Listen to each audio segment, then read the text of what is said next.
états financiers illustrant les performances et la situation financière de l'organisation. C'est assez clair à ce niveau pour tout le monde.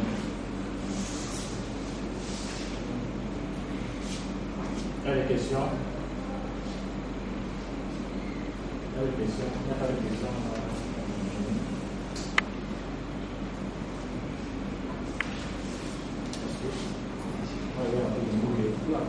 Procédure financière et comptable. Pour pouvoir rendre compte de la gestion des fonds du projet en toute transparence, les personnes chargées de la gestion du projet doivent avoir des supports de gestion, un système financier et comptable fiable et répondant aux normes loyales. Nous pouvons donc définir la comptabilité comme une science qui consiste à analyser et inscrire de façon systématique dans les registres comptables les opérations d'une entité en monnaie ou une autre unité de mesure, à les regrouper et à en présenter et interpréter les résultats. Donc, ici, ce sont les concepts comptables et financiers, la définition de la comptabilité. Et comme je disais tantôt, vous avez votre propre système comptable, on ne vous impose pas un système comptable. C'est-à-dire, dans votre OS des districts, vous avez soit vous suivez le système comptable au hasard, parce que il faut savoir que dans le cadre du projet, il y a le budget qui vous sera alloué, qui prend en compte à 80% des salaires, des indemnités qui prennent en charge de personnes et des petits frais pour le fonctionnement. Donc, ce n'est pas, on ne vous demande pas une grosse comptabilité. Il faut juste justifier ces dépenses-là avec des justificatifs appropriés que nous verrons par la suite.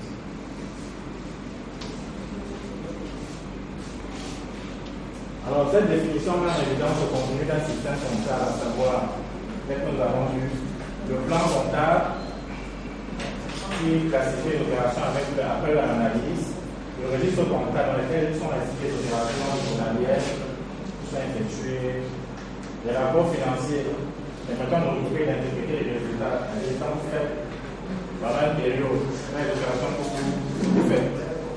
À la fin de la période, qui est le mois, vous devez fournir un rapport financier au bailleur à celui qui vous fournit les fonds. Ça va prendre en compte le budget qui vous a été alloué, le justificatif des opérations qui ont été faites. Et le placement, vous devez avoir un placement approprié chez vous. C'est-à-dire que s'il y a un contrôle qui vient, vous n'êtes pas aller chercher à gauche ou à droite pour savoir où sont les tests justificatifs, mais vous dites que non, c'est à la maison, vous n'êtes pas aller chercher à tel endroit. Il faut un placement clair, et un arrangement des tests justificatifs qui pourraient être accessibles à tout moment en cas de contrôle.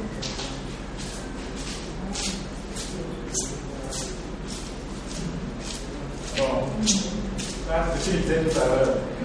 Le principe de plan Cameroun n'est pas d'imposer un système comptable à ses partenaires.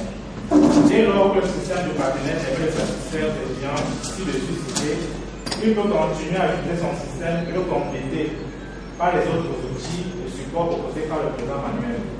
En cas d'absence de ce système comptable permettant de satisfaire ses exigences ci-dessus, le partenaire devrait se soumettre au présent directif. Donc, il s'agit ici de donner aux personnes chargées de la mise en œuvre de ce projet des outils simples, adaptés et pratiques pour une gestion efficiente et transparente.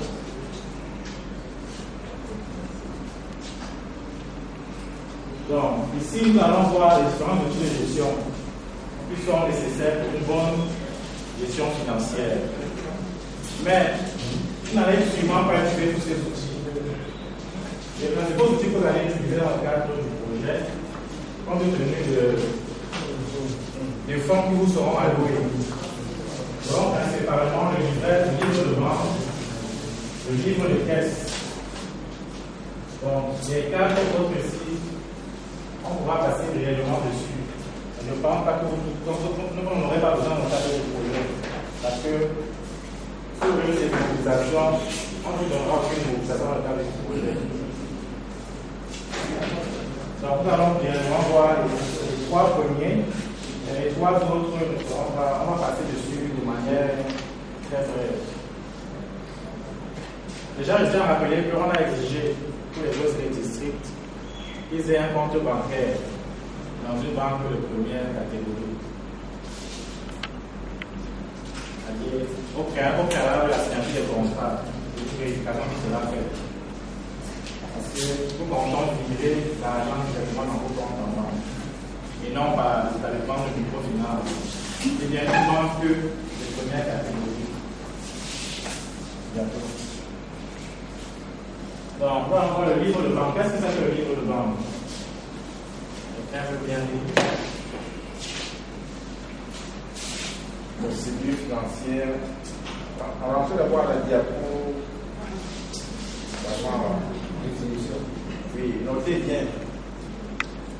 Vous pouvez bien un verbe. L'OSC recevoir les fonds de plan via son compte bancaire et j'ai à travers un niveau de banque.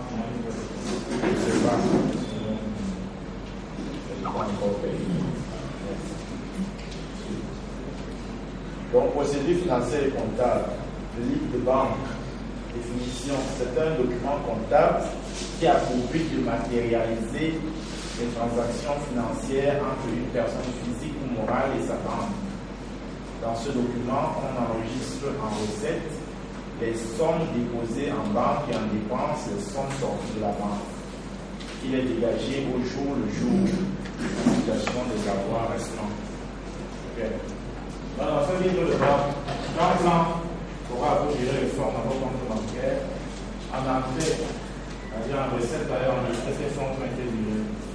Maintenant, dans le cas de vos activités, vous allez avoir à faire des transactions avec votre compte bancaire de manière régulière. Et les dépenses seront enregistrées dans ce livre de banque.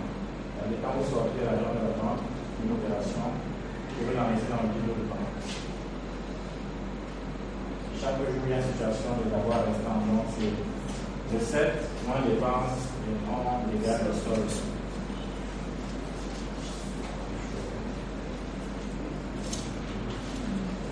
Donc, quelqu'un peut continuer?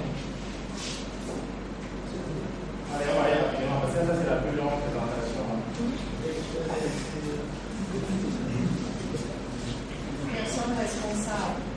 Le livre de banque est remonté et détenu par la personne assignée à cette tâche chez l'OSC, le comptable.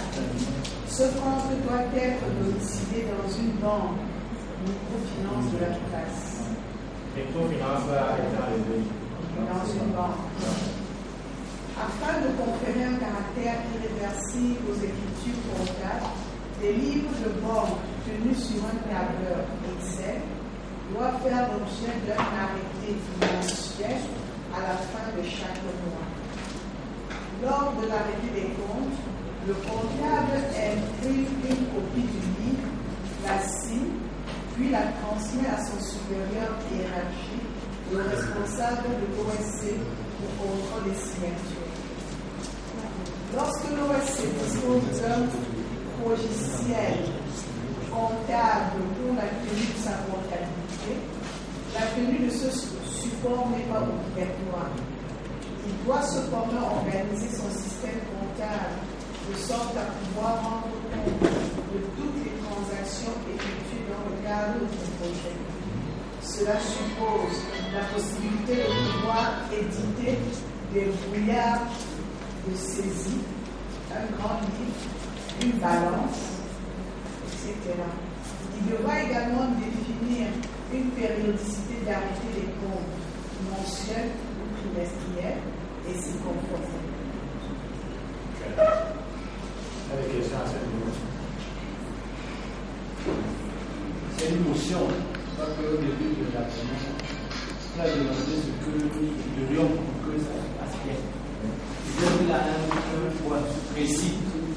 Je me demande si avec la taille des écritures, là, s'il faut lire diapo par diapo. J'ai pensé que les adresses email qu'on a données pouvaient servir à nous envoyer des documents comme ça. Vous avez ça dans votre manuel de classification. Voilà, donc vous passez. Non, c'est ça que j'ai expliqué. On a travaillé plus 4 heures.